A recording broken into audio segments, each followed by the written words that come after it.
Sous le ciel de Paris s'envole une chanson. Elle est née d'aujourd'hui Marcel dans Duchamp. le cœur d'un garçon. Sin duda, uno de los artistas más influyentes en el arte en el siglo XX, crucial para el desarrollo del surrealismo dada y el pop art. Su énfasis en la intelectualidad de cada obra influyó también en muchos y diferentes artistas. Sus trabajos expandieron los límites del arte, al introducir objetos de la vida cotidiana y transformarlos en arte por la simple elección del artista, cambiando así el curso definitivo del arte moderno.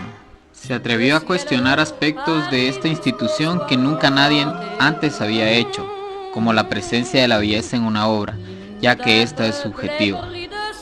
Su legado más grande sería el habernos hecho entender que una experiencia artística no basta con estimularnos visualmente, esta debe también invitarnos a pensar. Duchamp se definía a sí mismo como un no artista, jugador de ajedrez, comerciante de queso y respirador. Nació un 28 de julio de 1887 en Blainville, Normandía, Francia. Los Duchamp era una familia burguesa aficionada a las artes. 4 de sus 6 hijos acabaron siendo artistas. Jacques Villon, pintor, Raymond Duchamp Villon, escultor, quienes cambiaron su apellido por la desaprobación de su padre hacia sus incipientes carreras artísticas. Suzanne Duchamp, pintora, y Marcel Duchamp. El interés de Duchamp por el arte comienza en 1902, pintando paisajes de Blainville y personajes de su familia. En 1904 se gradúa de la escuela École Bussel, para luego unirse a sus hermanos mayores en París, donde estudia pintura hasta 1905, en la Academia Julian. Es en 1905 donde, siguiendo con su ejemplo de su hermano J. Villon, trabaja como caricaturista e intérprete para la Courrier de l'Irie hasta 1910. Las características de este medio de expresión, contenido sátiro o humorístico, serían una de las marcas de Duchamp en su obra adulta. En 1908 se muda a Neuilly, un pueblo muy cercano a París. Este mismo año participa en lo que sería su primera exposición en el Salon des Indépendants. Se podría hablar de distintas etapas en la vida artística de Marcel Duchamp. La primera se ubica entre 1908 hasta 1912, en donde experimenta con todas las tendencias artísticas que el panorama moderno le ofrecía: impresionismo, postimpresionismo, fauvismo, cubismo y futurismo, sin comprometerse con ninguna en especial. Influenciado por el cubismo, Duchamp pinta en 1912 desnudo bajando una escalera, obra en la que expresa el movimiento continuo a través de una cadena de figuras cubistas superpuestas. Esta fue expuesta en octubre del mismo año en la Galería Le Boutier.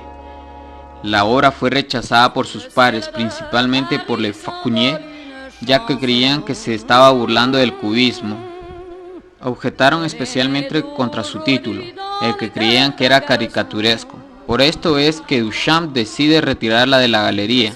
Sus pinturas no se venden, y Marcel se emplea en la Biblioteca Santa Genoveva, donde estudia tratados de perspectiva, geometría y matemáticas.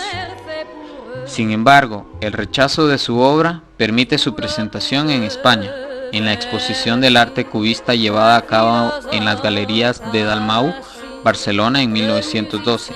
Al año siguiente sería recibida con sorpresa, causando excitación y controversia en la Exposición Internacional del Arte Moderno de 1913 en Nueva York, más conocida como Harmony Show. En 1903 se hace su primer ready-made, denominado así por Duchamp más tarde en el invierno de 1915, la rueda de bicicleta, con la que proponía que el artista, con el solo hecho de escoger un objeto cotidiano, lo estaría convirtiendo en arte, creando así el concepto del objeto estéticamente anestesiado.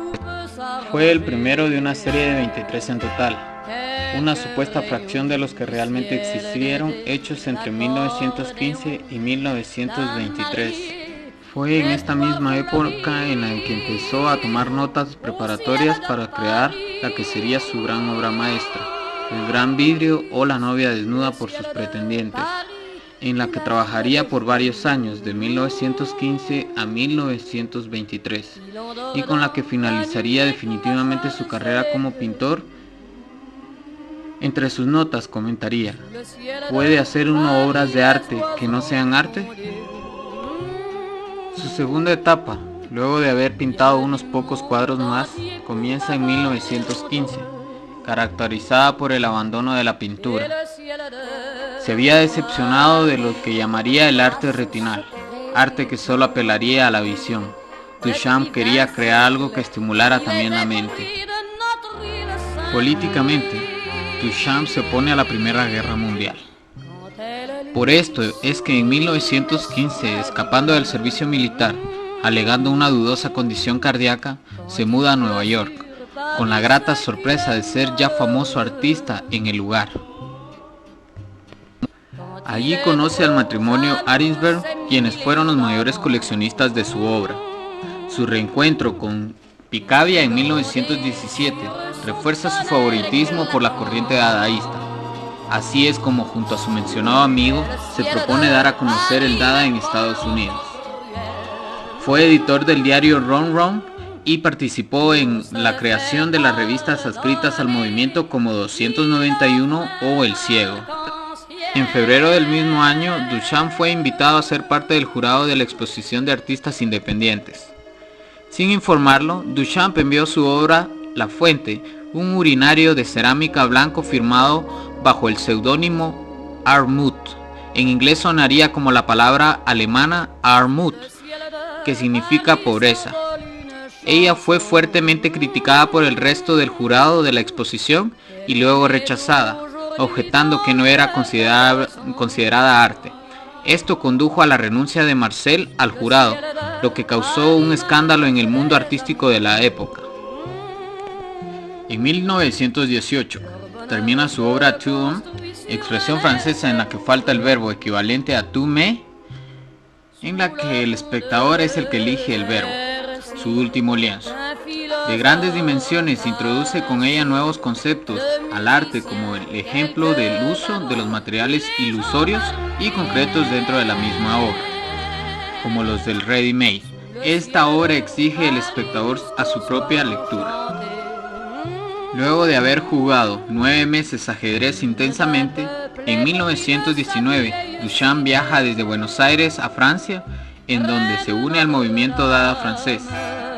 Ese mismo año crea LHOOQ, grabado de la Mona Lisa con un bigote, en donde las iniciales significan ella tiene un trasero caliente.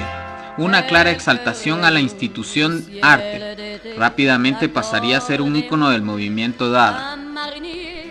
En la década de los 20, Duchamp se pasea entre Nueva York y París. Específicamente en 1920, Nueva York crea su personaje alter ego, Rox Celiavi, quien aparece por primera vez en la etiqueta del ready-made Belly Elaine. Crea asimismo la Society Animating junto a Catherine Dreier y Man Ray para promover y organizar exposiciones de arte moderno. También durante esta década se dedica a la investigación de teorías ópticas y realiza fotografías experimentales, entre las que destacan el Éveil du Poussière de 1920. En 1923 declara su obra, La novia desnuda por sus pretendientes, como definitivamente inacabada. A su vez, anuncia su retiro del arte, ya que no podía hacer nada nuevo. Caería en la repetición, para volver a Francia y dedicar la mayor parte de su tiempo a jugar ajedrez semiprofesionalmente. Fue crítico de arte y se dedicó también a actividades literarias. Sin embargo, continuó con sus experimentos ópticos. Realizó varios cortometrajes surrealistas, entre ellos Animax Cinema, en 1925, junto a su amigo Man Ray. Su nombre era otro juego de palabras de Duchamp.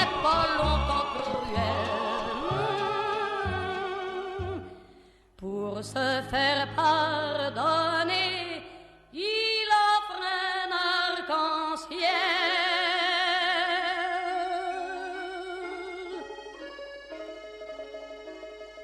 Le ciel de Paris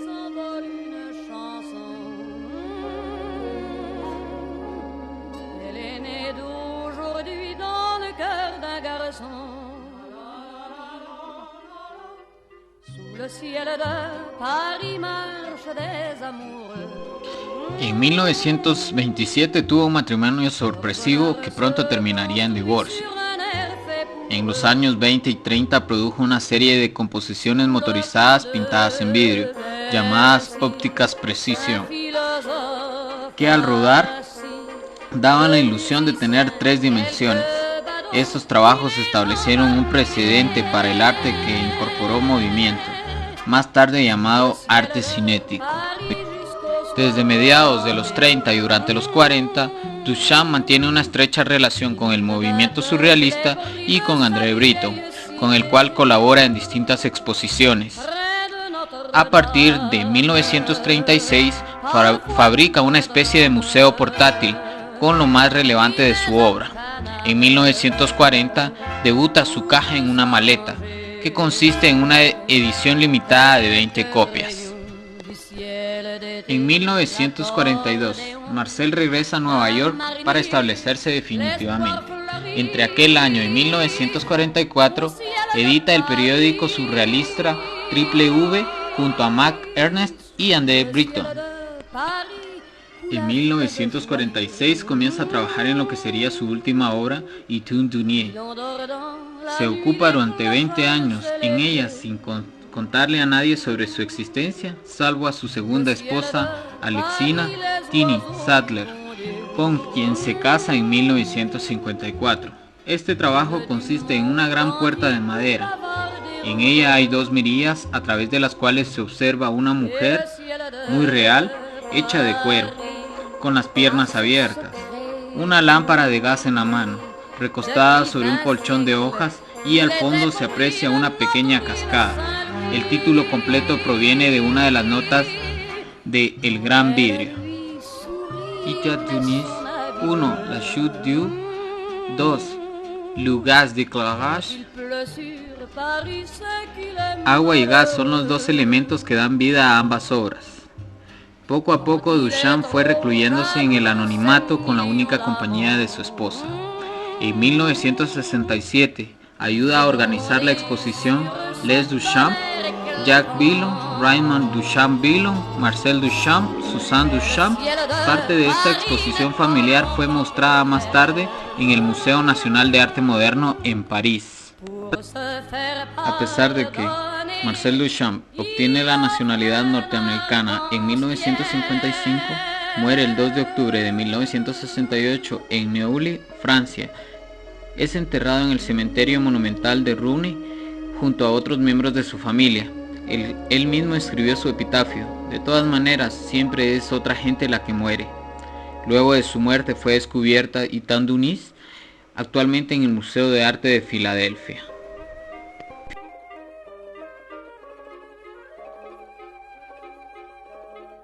Sous le ciel de Paris s'envole une chanson. Elle est née d'aujourd'hui dans le cœur d'un garçon. Sous le ciel de Paris marchent des amoureux. Leur bonheur se construit sur un air fait pour eux. Sous le pont de Bercy, un philosophe assis, 2 musiciens, quelques badauds, puis les gens par milliers. Sous le ciel de Paris jusqu'au soir vont chanter l'hymne d'un peuple épris de sa vieille cité.